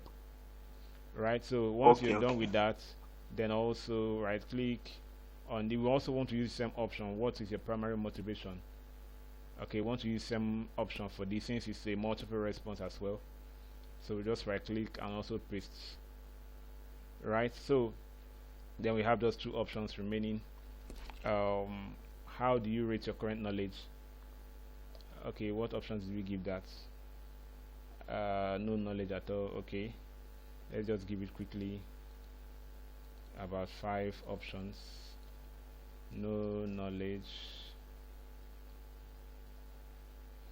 Okay, limited knowledge. Okay, moderate knowledge.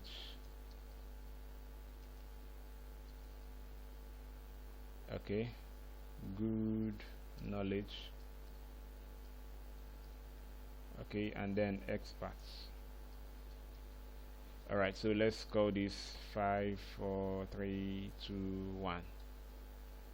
Okay, how will you rate your current proficiency? Okay, so let's just use same option, no experience, just same option, paste. Alright, so then we have just one that is remaining. This last one we've not given SPSS the meaning of those values. Those last one that we did, that is this one. So we want to just tell okay, SPSS anywhere you see sampling, call it 1. Okay, let's just copy that. Sampling technique. Next one is reliability for 2. Reliability knowledge for 2. And then next one is no, the person doesn't have anything to learn. Okay, so we just want to code that. And then we have the 4th option, to learn query, to learn how to question people in my questionnaire. That's what the person wants to learn, which I am sure you got. And then the last option is to improve my knowledge, right? So let's see. Okay, so we can then number this as we did already. So from 1, 2, 3, 4, 5. All right, so we are done with coding in Excel and also done with recoding in SPSS. So with this, we are ready for analysis, right? We are ready to do our descriptive analysis. We're also ready to do our reliability test.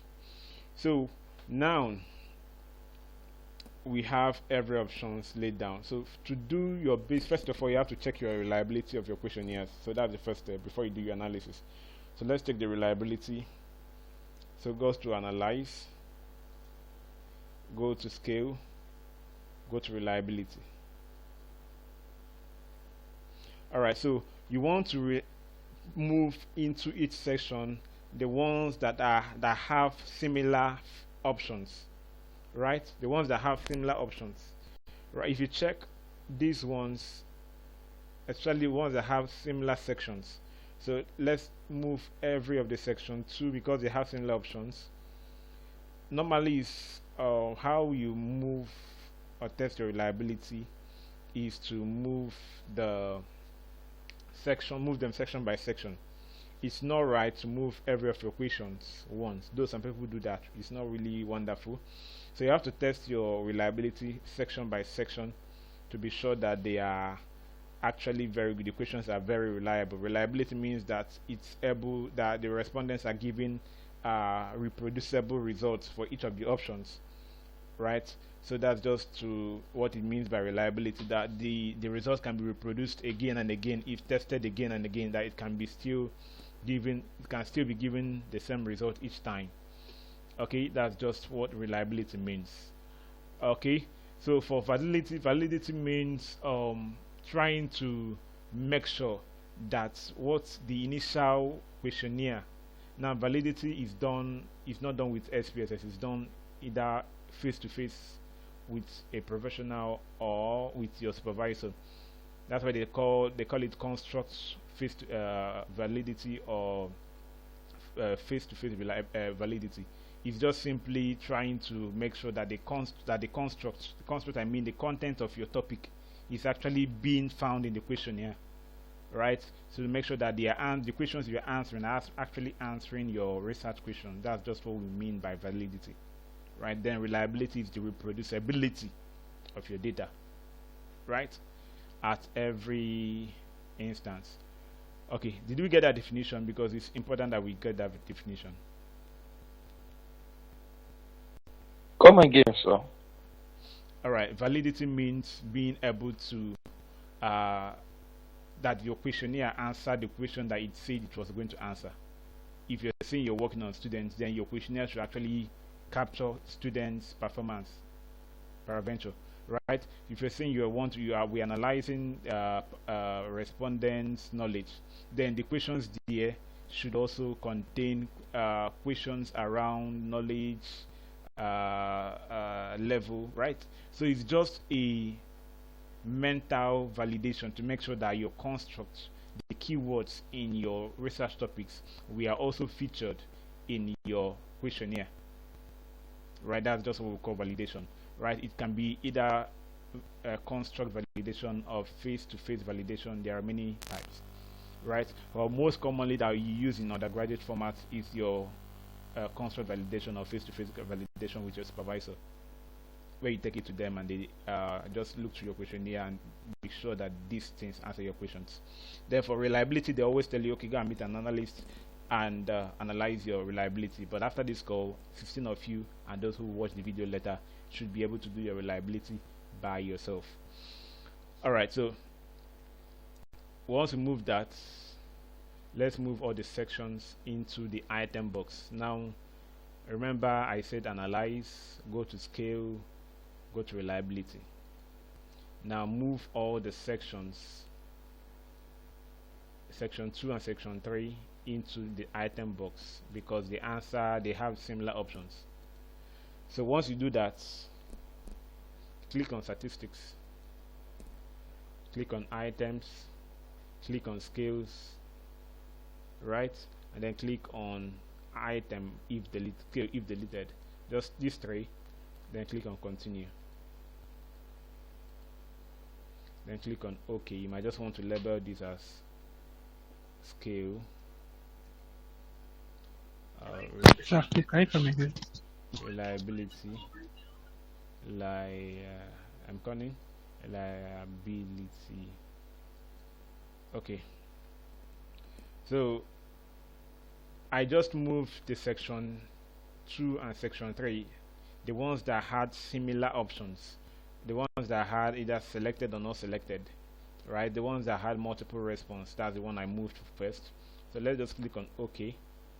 I just did statistics, clicked on for descriptive just items, scale, and scale if deleted, these three, then click on continue, click on OK. Alright, so the output, this is what we call the output window, right? So once you open this is what we call output window. The other one we're working on is the input window, the variable view and the data view, right? This one is called the output window. That's where you see your results. Alright, so this is the result of the reliability that we just did now for our data set. And the major area that you need to pay attention is the reliability statistics, the Cronbach alpha. Now the rule of this reliability says that if the Cronbach alpha is equal to or greater than 7, if it's equal to or greater than 7.00, then your construct, your instrument is actually reliable, your questionnaire is actually reliable. So once you're able to get a reliability score of above 7.00, then you can say of a truth the construct of my data of my survey was actually reliable. Okay, so at this point we are saying okay, and this is what you now copy into your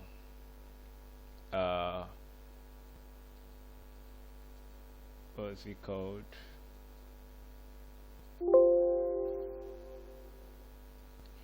into your Word document. Let's just copy it immediately. Word document, where is it? Word. Okay, so we move this into our Word document now, the output. Now this is what we need, right? Some persons always does this in sections. Most of the times you don't find reliability for your demographic. Remember, I just picked the main constructs, the main key equations. Many times don't do reliability for your demographic, that's social demographic data. You don't usually do that, right? So but let's check when we add other questions, will it give us a good reliability? So let's just add, oh, this is not the right data, should be this one. So let's go to analyze again, scale, reliability. Let's try to push other options. Let's say this one. How would you rate your current knowledge? How would you rate your, okay, then let's push the final question on challenges, and then let's into the items. Alright, so once this is done, you can then push your OK button. Okay, you see now the reliability reduced, right, to 5.0. That's why you need to be breaking your, because the options weren't similar. So that's why it's always good to group your questionnaire into, group your questions into groups. Okay, so it's always good to push your questionnaires into groups, your questions into groups. Once you don't do that, you see that your reliability most likely will be low. Okay, so that's why it's always best to look out for your reliability in sections. push for the sections that have similar options into the same group, right? If you're using a Likert scale for one group, one section, let it be for that section all through. Okay, that's why it's also good to just do that. So this is now what, let's use the initial data set that we used. This is now what you use to present to you in your appendix if this is an undergraduate program or something.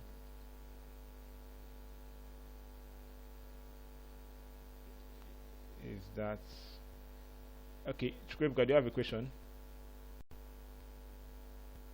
Yes, I do have a question. Thank you so much, sir.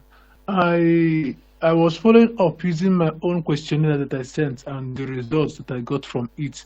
And my questionnaire is not structured the same way with the questionnaire, the data you are using, though I've coded it in, actually. I sent it to you, actually, you saw it. Yes. Some of them, I tried to do reliability tests for these ones. In the same sections, some questions within the same sections don't have the same options for my question. Some of them is what you need to like describe. One of them you need to describe. The other ones are either yes or no or the other ratings.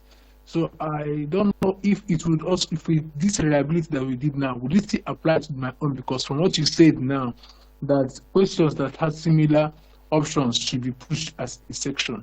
So how would we be able to push our own if our own is not with similar options? Okay. Will this be reliable? All right. So sometimes it also depends on the responses that your audience gave. Another thing that, take for instance, watch this now. If most of your respondents, let's take for instance this current knowledge, if most of your respondents, what also affects reliability, Ebuka, your reliability might not be affected, but also what might affect your reliability will be the responses given in those options.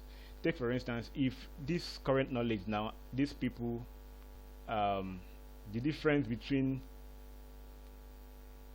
maybe this person chose 2 here and this person chose maybe 5, maybe all of them had up to 5 options, then this person chose 2 here, and this person chose 5. The difference, the gap is quite much. Maybe that someone else chose 6, right? These are things that I've noticed over time that spoils reliability, right? That's why it's always good to, when you're structuring your data, let the options always be very close to being similar, at least in the number of options, right? So if there is much difference in the reliability, I've done this practically and I saw that it works.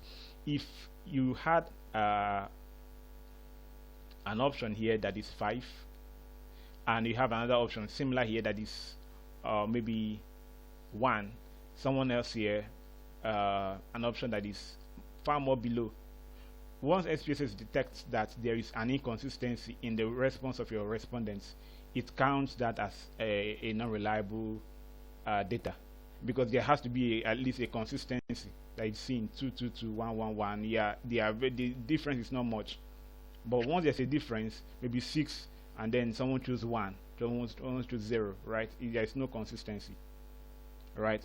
So that's just, but you can actually, some questions I do. Some questions I do, and I push all the questionnaires together, all the groups together, except the social demographic data. It still gives me good reliability, right? So still try it. It doesn't really, it's not a big challenge that can be surmounted. So still push in all your data sets. But I would suggest always try to have, especially the options. The options should be similar in ratio. If it's 4 options, maintain 4 options when you're coding it as well. If it's 2, 2, if it's 3, 3, if it's 5, 5, if it's 5, 5, depending. That's just the pattern, so that SPSS won't flag your data as not being reliable. I don't know if that answers your question. Yes. Thank you very much. And that's I want for taking you back a bit, because I was trying to try out my own. What are the things that we should tick when we want to check for like under statistics. What are the things like items, scales, and what again are we to tick under reliability analysis in the statistic dialog box Okay. that shows up? Scale items. Let's just go back. Just these are things that you need. So you'll be needing these. The Chromebook or the items. Let's go back. Items, scale, reliability. So under statistics, you just click item, scale, scale if deleted. Right. So these are the things that you need. All right. So the three, and these Okay. are the things that you also represent in your data set in your presentation. So let's copy Okay. this in your appendix. Most likely, you don't put this into your main work. You put them into your appendix. So just copy and then reliability test. Okay, so you can just no Ctrl V. Yeah, so you can just do this to autofit, not autofit window. Yeah. All right, so this should be in your appendix, obviously not in your main work. If you're carrying out a research, whether undergraduate or BSc or postgraduate. And then you also want to copy your item statistics depending on your departments, or the item if deleted, right, depending on which one your department wants. But most likely the most important one is this reliability. So let's just copy these two as well, and then format. You can also just autofit, just right click, autofit to Windows. All right, so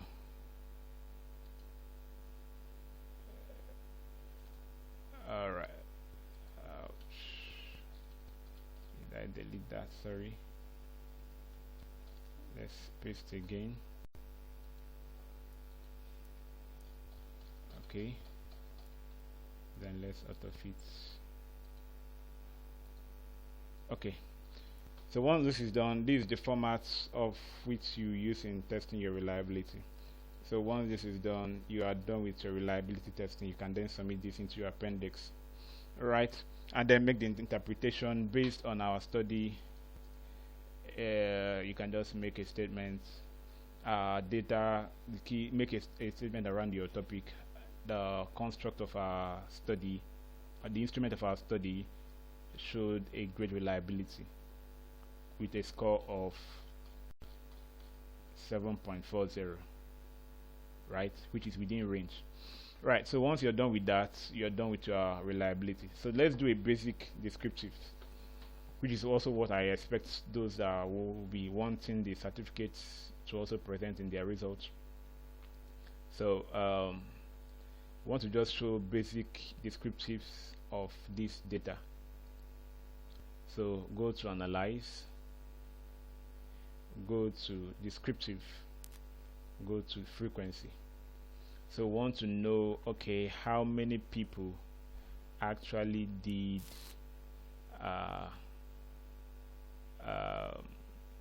which country. Let's just present our country in charts. So let's just click on bar charts. So click on bar charts, click on percentage. You want to present it percentage the countries now, which countries they came from. Okay, is that a question? Yeah, Chukwuka, go ahead. Please, we cannot see your screen. Okay. Your network is your network. We cannot see your screen. Like your Try screen. leaving and joining again. So we were in your Try leaving and joining statistics. again. Your network. Okay, so you can see my It- screen, everyone, Abi? Everyone else can Yes. see my screen. Okay. Yes. Yeah, see.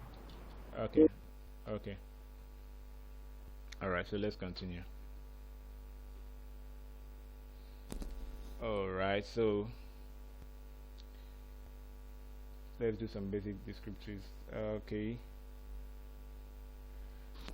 and then click on charts. We just move the country. Click on charts. We want it to be in bar chart. Frequency, continue. Okay. So we go down, down, down, down, down, down, down, and we see it here. So we see that the country here, Nigeria, has higher, while Ghana has a lesser percentage. If you want to see the percentage, you can just double click on this. Double click on this, and then add. Click on this bar you're seeing here, this little bar, and then the percentage will show. So we have the percentage now by clicking on this bar you're seeing here. Okay, so we now have our data in table, so we'll just copy this and paste on our Excel. Of course, you have to format this properly.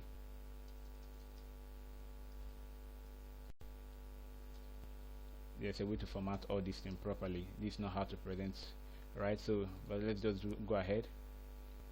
Okay, so then want to also do a under basic analysis. Want to see the frequency. Okay, how would you rate your current knowledge? So want to see also this rating of current knowledge in charts. How would you rate your current knowledge? Let's see also in charts. I want to see it in okay, let's just see it. Okay, let's see it in tabular form. Okay, let's click on this, all of them in tabular form, right? So statistics, we can just click on upper star. Upper star means there is only a percentage and frequency. Okay, so let's just, we don't need any other thing here. Okay, click on OK. So let's see the table format. Just like we remember Kobo Collect gave us, right? He gave us those tables. So this is also your own in SPSS. So this is the table format. You have the percentage. Alright, so you can just copy this. Let's copy all of them. Just right click, click on 1, click on 2, click on 3. Okay, let's copy all of them and paste. Okay, let's paste here. Alright, so let's paste. Alright, so basically this is how you do your basic descriptives. You can also auto-fit. So with this now you have basic informations about your data, right? There is more that can be done in SPSS. There is more that can be done in SPSS. Alright, so but basically just do this. If you're able to do this with the questionnaire you created, you did a very good job. At least it's a plus for you having followed this class to this point, and you were able to finish up your survey creation, do your reliability, and present some tables and charts like this. Then I think you are at least it's a good start for you, right? It's a good start for you, especially for something that is you're just being introduced to for the first time. So I encourage every one of us, try as much as you can, use the data sets you collected, send to people, fill it. Then once you're done with the analysis, just do the basic, watch the video again to follow the steps I took, copy into this is the format that should be sent to me. Then I'll go through and know that I actually did the work. Alright, and then once that is done, I think we are good to go. Please feel free to always reach out to us in our DMs if you have any question or further questions to ask. Okay, so any question at this point? I think